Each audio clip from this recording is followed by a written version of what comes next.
is the track where some of you who are solutions providers will get a chance to kind of share and talk about where we think the industry is going and what are some of the things that we need to do collectively together to help accelerate cloud solutions in the industry. And this overall track, we're going to start off with a little bit of a talk and a presentation, and I'll open it up for some Q&A at the end. So if there's anything that you see as we go through here that maybe wasn't clear, rest assured we'll be able to just talk about it at the very end of the session. And then we're going to go into a series of panels, what we call the rapid fire panels. And the goal of the rapid fire panels is to have different sections, allow you guys to ask questions, kind of share some of the thoughts with other solution providers in the industry. And those of you who are users, it's your chance to kind of ask for what you want, where you want to be able to see things move. A little bit about me, just as some context. So I'm the general manager for the cloud infrastructure group at Intel, and I'm responsible for products and technologies for large cloud data center customers. So this is obviously our CPUs, but also a whole range of technologies from solid-state disks to security technologies to power management and power efficiency types of technologies. And we're always looking for how we can go expand the industry. And part of our motivation for being a part of the Open Data Center Alliance is how can we work together as an industry to make things happen. And so you heard some of the stories from the keynotes earlier about what things were like a little over a year ago when the Open Data Center Alliance was initiated. And from our perspective, it was a really interesting opportunity. And the things that we started to realize is that more and more the direction in the industry isn't necessarily just going to be led by vendors, but it's really going to be more of a partnership between the users who increasingly are saying this is what we want and we need to move the industry in a direction, and then the solution providers on the other hand being able to put things together and engage.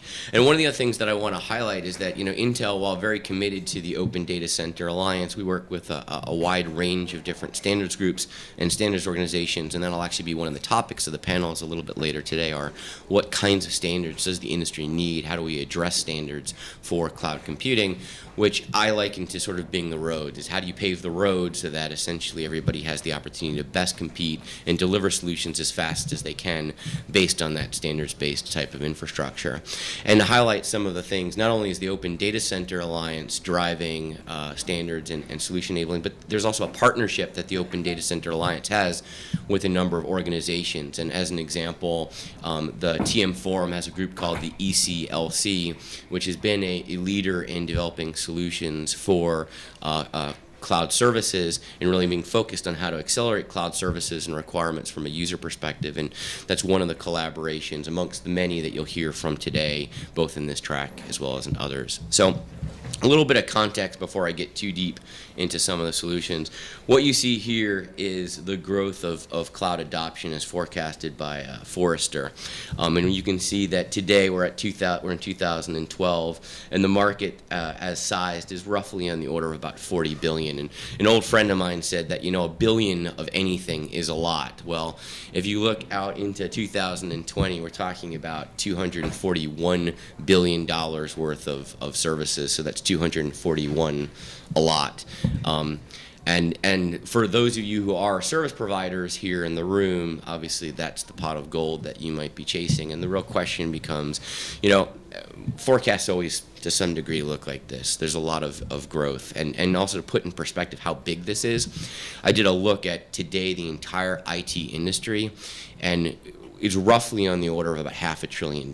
So to be able to say that cloud by 2020 is $250 billion, it means both that it's a huge portion of the currently sized IT industry as we see it today, but also just a huge amount of growth on top of that.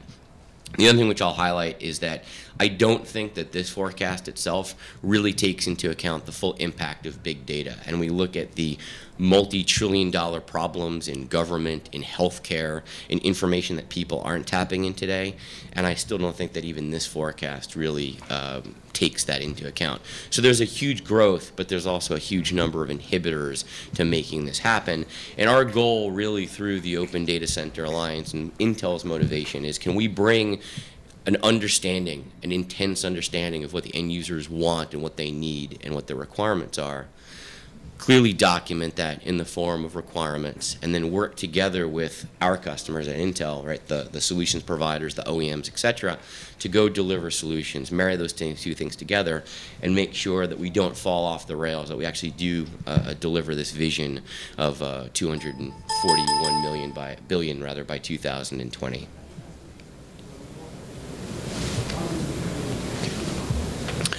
So one of the things that we start to do is look at what are some of the challenges in the inhibitors. And some of you may have seen this data before, but this is a survey that came from the Open Data Center Alliance on what are your key challenges in moving to the cloud. And you heard both our keynote speakers from UBS and Lockheed Martin talk about some of those challenges today.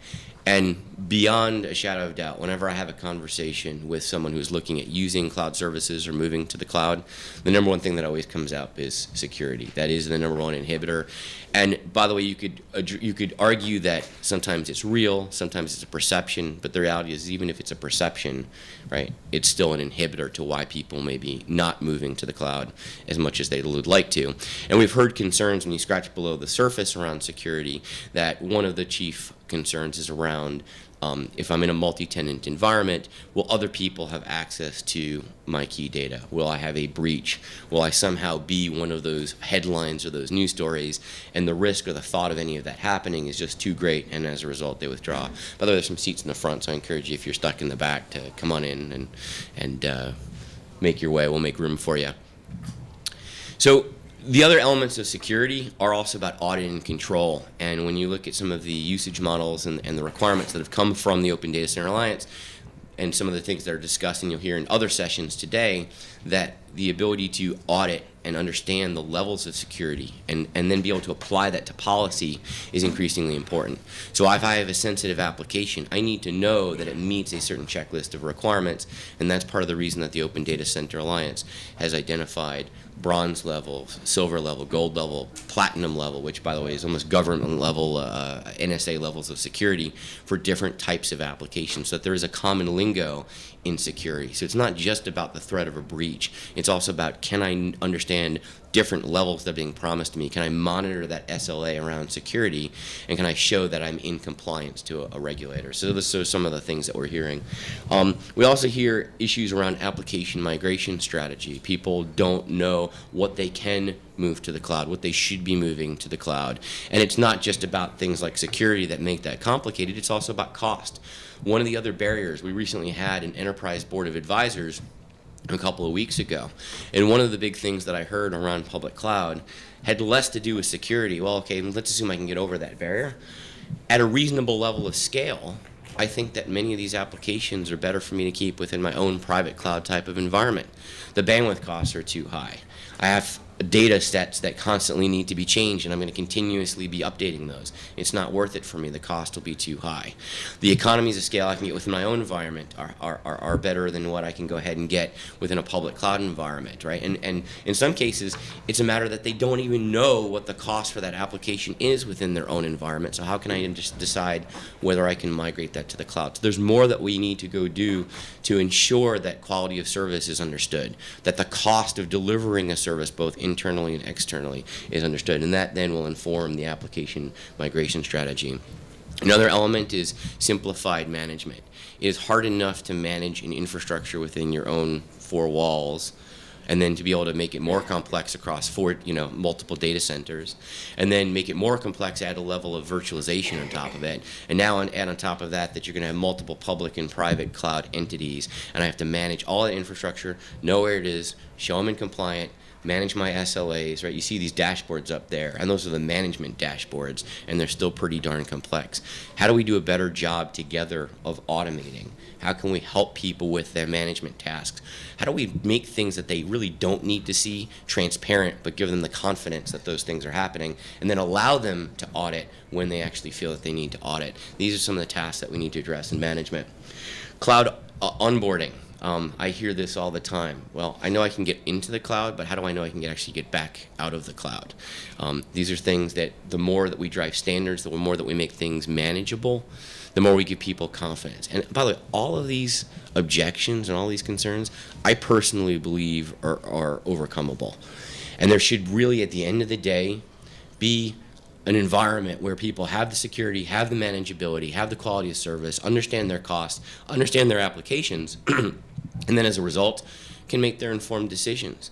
And at the end of the day, I believe it will be a hybrid environment. Some things, for a lot of reasons, will be best deployed in their own data centers, and a lot of things will be moving out to a public cloud, and that includes infrastructure as a service as well. And I understand, again, you got a very good perspective from UBS with very good reason that today, and I think the operative word being today, they don't see a need to go use public infrastructure as a service.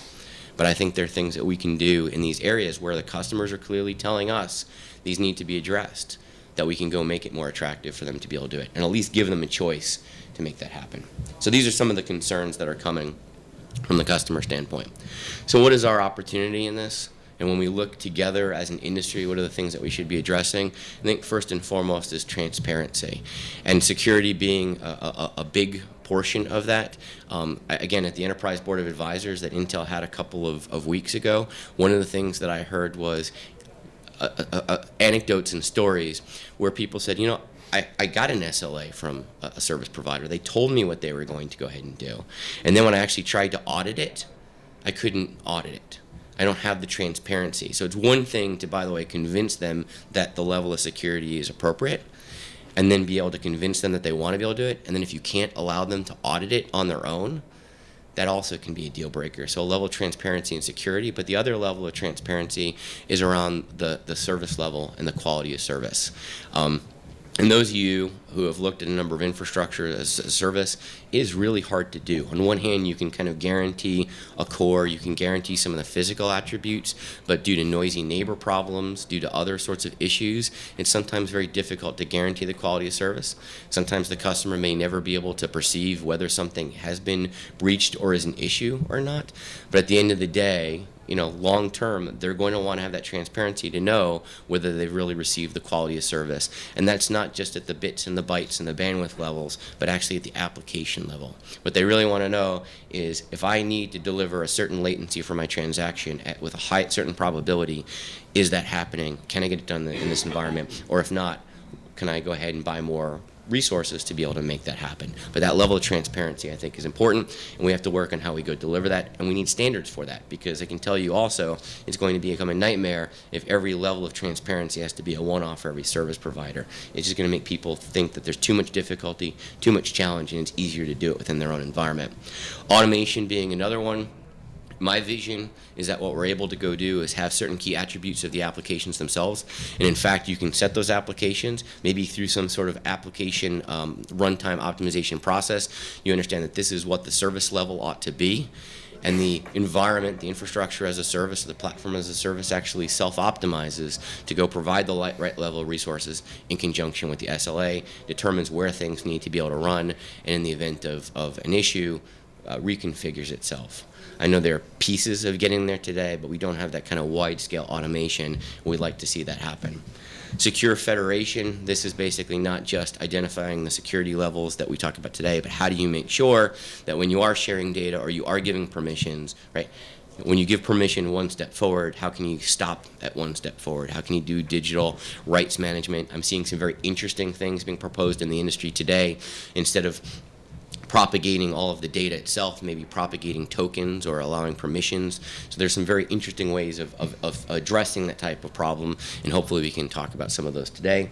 And then the last one being common management and policy. How do you make sure that you can orchestrate all of this, and how do you make sure you're complying with some of the government regulations? So to go address the problems on the previous slide, these are some of the areas that I hope that we'll have a chance to talk about. So just building this out, how do we make it happen? It really is about bringing three elements together. The first is that you have to have the customers themselves, and that's the blue on the right-hand side. How do you bring the enterprises to say, this is what I need, and give you a clear articulation of that? And that's really what the foundation of the Open Data Center Alliance has been. How can we get that clear one-voice articulation from a body that represents now over 400 enterprise customers in the industry? And then marry that with the service providers. It's got to be a hand-in-hand where you have the solutions providers and then underlying the technology providers. So just as an example, if I look at addressing security requirements, We need to know the levels of security that are demanded by certain applications or by certain types of regulatory requirements. That comes from the blue. Then we need to understand what kinds of services need to be developed by the solutions providers and the service providers, both software for internal infrastructure as well as public cloud infrastructure. That's going to be the orange. And then you've got the underlying technology. How do you establish a secure root of trust? How do you make sure that you have hardened hypervisors, hardened operating systems, other software infrastructure to go provide that support and attestation, and then marry all those things together. And then on top of that, we want to be able to create something where they converge together and you build standards on top of that. So there is that common roadway to bring this together. So the goal of this is to make sure that the Open Data Center Alliance is working with solutions providers, working with technology providers, and together we're able to start addressing some of those problems, which then accelerate the industry. And obviously from an Intel perspective, we'd like to help provide some of the technology that then supports that growth long term. And again, it's not just the Open Data Center Alliance, it's groups like ECLC within the TM Forum, OASIS, and many other standards groups that really kind of represent where we get the voice of the customer from. So how do we make some of these tools more readily available? One of the things that's now being established through the Open Data Center Alliance to make sure that some of these elements are being proliferated, I want to talk about 3 tools that will help as we talk about the process today, and just at least that you should be aware. The first one is the PEAT tool, which is the procurement engine. And essentially the goal behind this is that if you are a user of cloud services or you're looking to go ahead and deploy technology, you're writing RFPs. And I know this may sound very tactical, but one of the things that we've heard from the user base, and those of you who are users can relate to this, is that some of those RFPs can be a bit daunting. And by the way, the writing of those RFPs and the reiteration of those RFPs, for those of you who are solutions providers, that means a length in time to actually deploying a solution as people try and articulate what it is. They want to be able to go and say, this is what I need. I've tried this type of solution. How do I go ahead and put that into my RFP and then move? And the whole idea behind the proposal engine is that you can take certain sets of wording that then address a certain type of usage model and be able to embed that into your RFP. And obviously it's up to a user how they want to modify that language, but at least have something that's worked for other users helps to accelerate that type of definition for what requirements will go into an RFP and a procurement proposal. So that's one element that helps the user. The second thing that we're looking to go do is how do we take and marry some of the requirements or build greater visibility for the types of solutions. And so there is a proposal out around standardized response checklists. And these things can help to accelerate the time to market of these solutions by allowing solutions providers to say, we meet the following requirements within an Open Data Center Alliance type of usage model, and therefore build awareness within the user community that wants to adopt those types of solutions. And then the last thing is, how do we foster this type of environment ongoing? And it's actually interesting because one of the things that when we ask the Open Data Center Alliance members, again these being the users, what do they want most? They obviously talked about a number of the solutions that we addressed in the previous couple of slides, but what they really wanted to be able to do is actually network with peers and share best practices. And they actually recommended developing and having this event here today, which is the first that we've ever held, where we can have the users talk about what they're doing, talk about the proof of concept, share their best practices, share their challenges, and be able to network and kind of grow the networking body that is the Open Data Center Alliance. And so that's what the MEET tool is. It's a social networking tool that will allow different companies who are part of the Open Data Center Alliance, the users, the solutions providers, etc., to make connections, to network together, and to make sure that not only do we have the requirements and proposals, not only do we have solutions that meet checklists, but actually when the rubber meets the road and it comes down to how do I deploy, what sorts of issues did you run into, how did you overcome those, that you have an ongoing process for continuing to network amongst your peers. So these are some of the tools that are available now at the Open Data Center Alliance. So I want to talk a little bit about how some companies are applying this, and what we're going to do is cover 3 case studies of Open Data Center Alliance requirements and usage models, how solutions providers help to go develop these things. And we're going to talk about a virtue stream example about how to go deliver to some of the services requirements that customers are asking for through the Open Data Center Alliance, how Baidu used the I/O virtualization and the I/O control capabilities and requirements that were set forward in the Open Data Center Alliance to address some of their problems, and then some security solutions testing that was done through a collaboration from National Australia Bank, which was the user, and Terramark and some other integrators to help demonstrate security and solution provider assurance in those areas.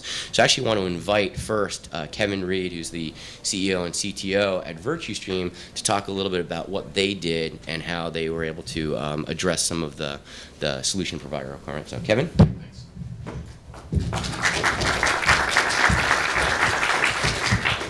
Well, I was hoping I would get a little bit of music while I was coming up like Jason did, because yeah, being Jamaican, I was hoping for a little Bob Marley. Do you know any Bob? Well, thanks first of all, Jason, for allowing us to showcase our overall solutions, and also would like to thank Intel for really helping us with the collaboration that it took to really bring a lot of these types of solutions to market. As Jason mentioned before, and we've seen time and time again with our enterprise customers, the big challenge is always security. How do I get comfortable with the fact that you're going to provide something that is secure enough that I can share with the rest of my colleagues, that I can sleep at night and not worry about anything in the way of breaches? So with that said, we set out several months ago, and we've been operating, for those of you who don't know, VirtueStream is a cloud software and infrastructure as a service company. Truly a hybrid company in the sense that we have our own data centers, we run our own cloud nodes, and we also have software. And the software that we have is Extreme software. And as a little bit of a preview, one of the features showed on here is actually a product that we're launching next week.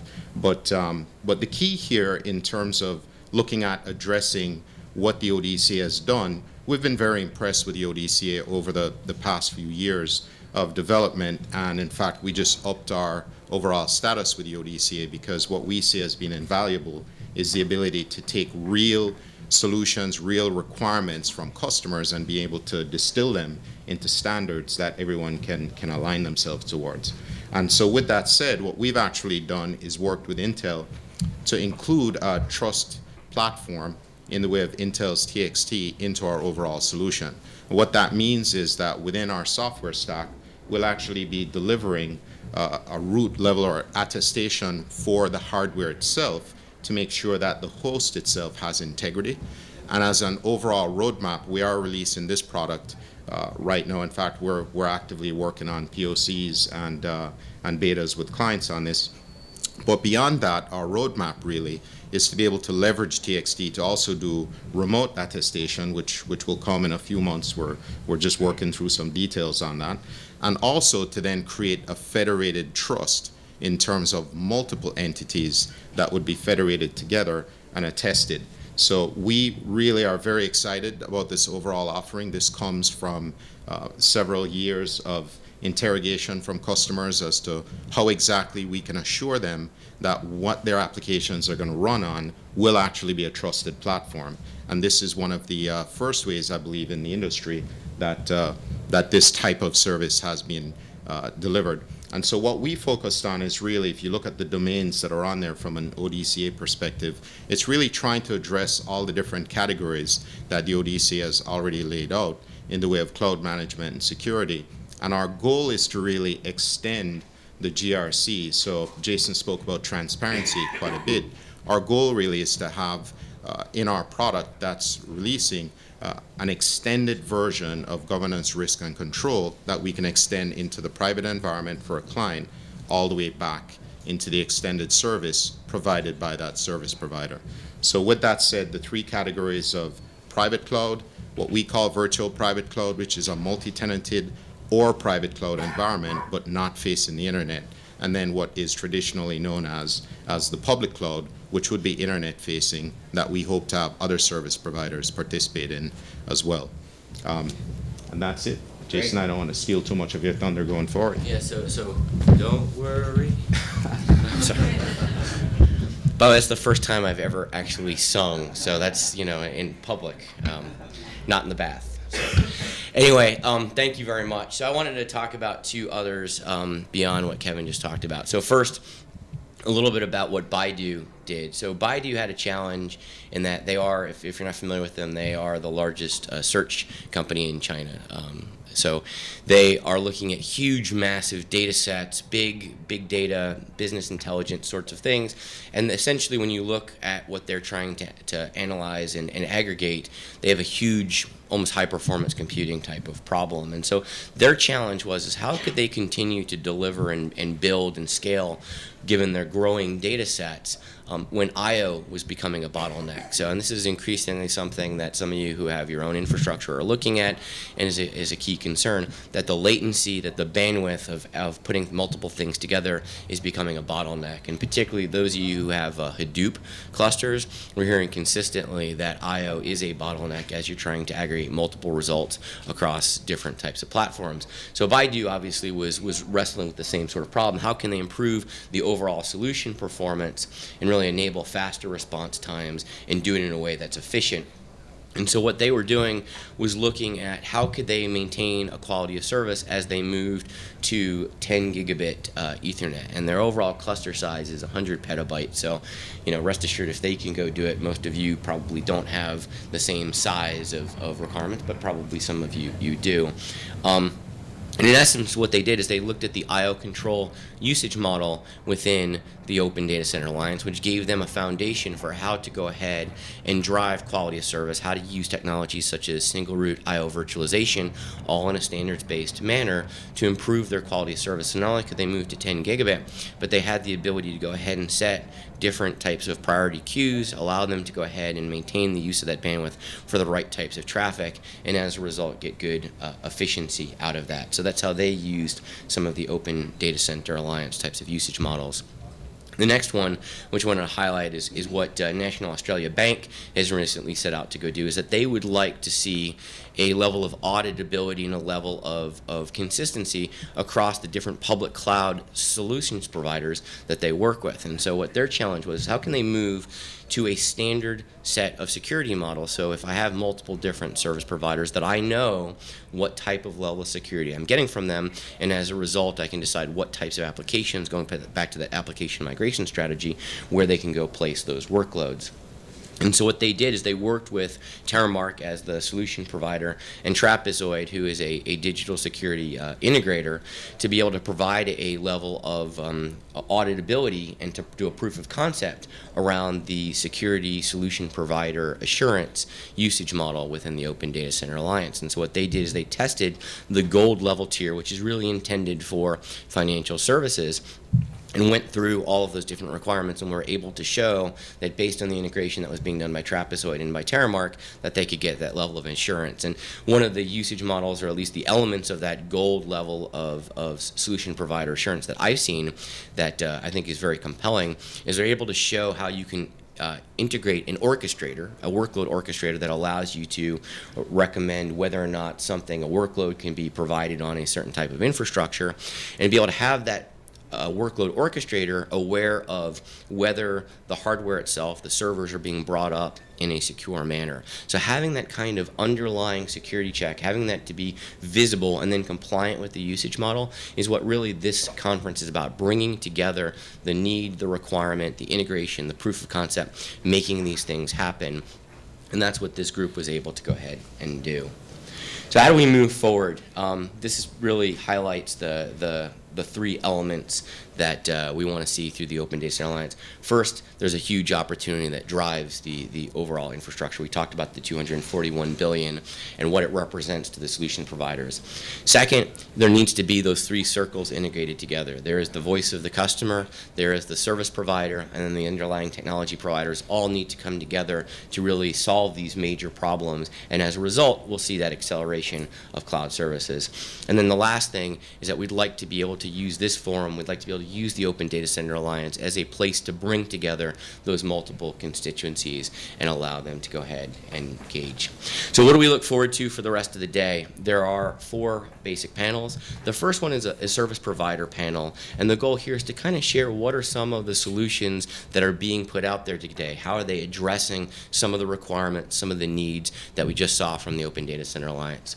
Then the second thing we'll talk about is the hardware infrastructure, and you can see that basically these panels represent the solution itself. There's the service, there's the hardware, there's the software, and then the standards, and you think about those 4 things all coming together, they really represent how we accelerate the solutions, which is the goal of this track.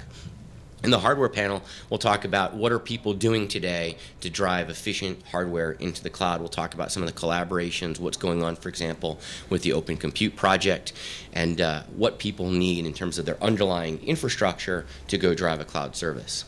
Then we'll talk about the cloud software panel. The cloud software panel will talk about solutions, also highlight some of the gaps in the industry. What are some of the things that we'd like to see the software industry develop to help stitch together and address some of these requirements in security, in automation, in cross-cloud management. And then last, what are some of the standards? I'll come back and moderate that panel to talk about standards in the industry. What are some of the things that collectively we can go drive? What is the right balance between driving standards to accelerate the industry, but still enabling enough differentiation for all the solutions providers to have something to offer to the industry that's profitable? So together, hopefully we'll have a very good dialogue. I want to welcome you again. I'm very excited to be here. And I just want to open up and ask if there are any questions today about either what I presented or what you heard, or anything about the tracks I'll be having. Yes? Deal with the customer, can you share some of the experience where the security is always talked about, it's always in enterprise mind, regular mind. And sort of from the business point of view, there is a cost of perfect security versus cost of reducing TCO. Yep. When you deal with the client, are you able to inflict some flavor of that? At the end of the day, it's business. Yeah. So to specifically talk about the cloud security thing, one of the first conversations that we... Can you repeat the question? Oh, sorry, just to repeat the question, which is, basically when it comes to cloud security, what are we sort of hearing from customers, and what's some of the balance between waiting for perfect security versus seizing some of the benefits of moving to a cloud-based service in terms of agility or in terms of the TCO. And there really is a balance. And so just to kind of relate some of my experiences, one of the first conversations that I usually have with a customer when they say, well, I can't use cloud services because I'm concerned about the security, you start to go through some of their checklists, and then one of the things you start to find in some cases that there's actually a better set of mechanisms for cloud security from the cloud service provider than maybe even in their own environment in what they're implementing. And so sometimes you can relatively quickly overcome that by getting into the details. And again, the ODCA usage models become a framework and a set of requirements. Here are people that are delivering gold levels of services. Are you doing this even within your own type of environment? And in many cases, the answer is no. So again, sometimes that becomes a perception issue. Here's where it really does, I think, become a reality, is that they need to be able to, for audit and compliance purposes, be able to show what level of security and what kinds of mechanisms, and the ability to audit that and the ability to make sure that they're guaranteeing that service level from a security perspective has not been as good. And then add on top of that you've got different tools to go manage the levels of security and what you're doing in the cloud versus what you're doing in your own internal environment, and you've got a real management type of problems and a compliance concern. So those are some of the things that we have to address, and those become real blockers as opposed to some of the perceived ones in security. So thank you. Yes. So you didn't know too much, maybe I know too little, but you used 2 terms. I just wanted to get more clarity. Sure. Cloud service provider and cloud broker. I'm sorry, what was the second one? Cloud service provider and cloud broker. So 2 terms, can you define them? Cloud service provider and cloud broker. And I'll be honest with you, even like cloud today, we've come a long way from the what is cloud to having a common lexicon, but there's always some grayness in it, so I'll just give you what, from an Intel perspective, I see as the 2 difference. A cloud service provider, at least to us, is someone who's providing a service, publicly, meaning available to everybody, using a cloud-based infrastructure. Amazon and Salesforce. Amazon, Salesforce, a whole range. Now, a cloud broker, from my perspective, would be sort of someone who's actually trying to be an intermediary in one form or another across multiple cloud services. So I do see people that are looking to be cloud brokers. And again, this is slightly different than the UBS definition that I heard earlier today.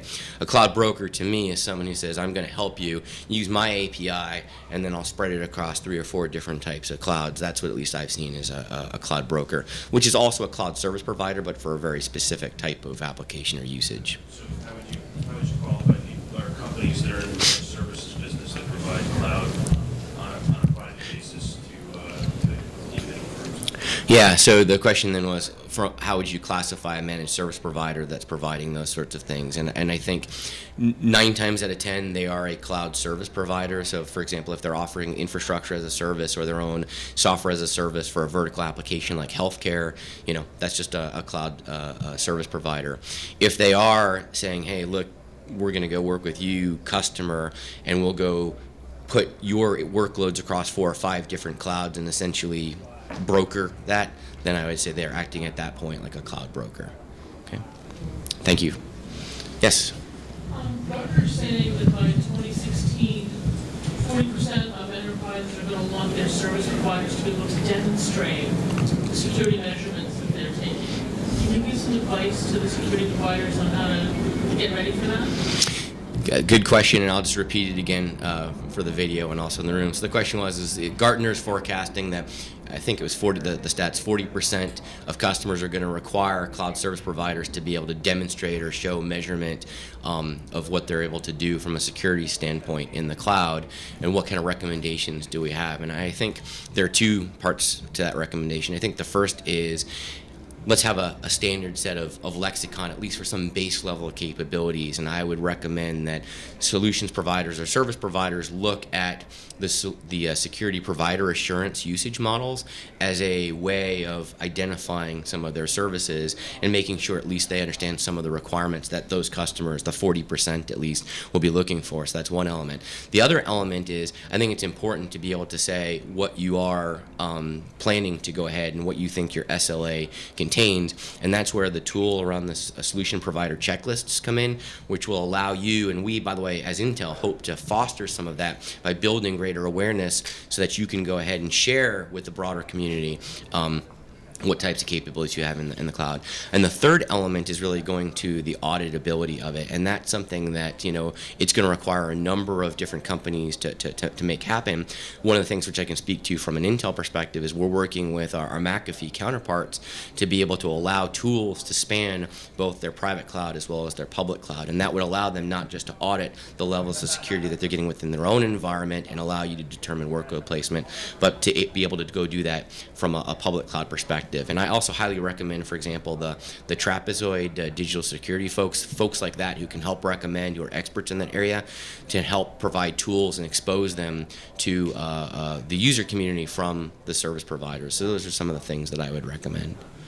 Okay. We have time for any more questions? Okay, great, thank you.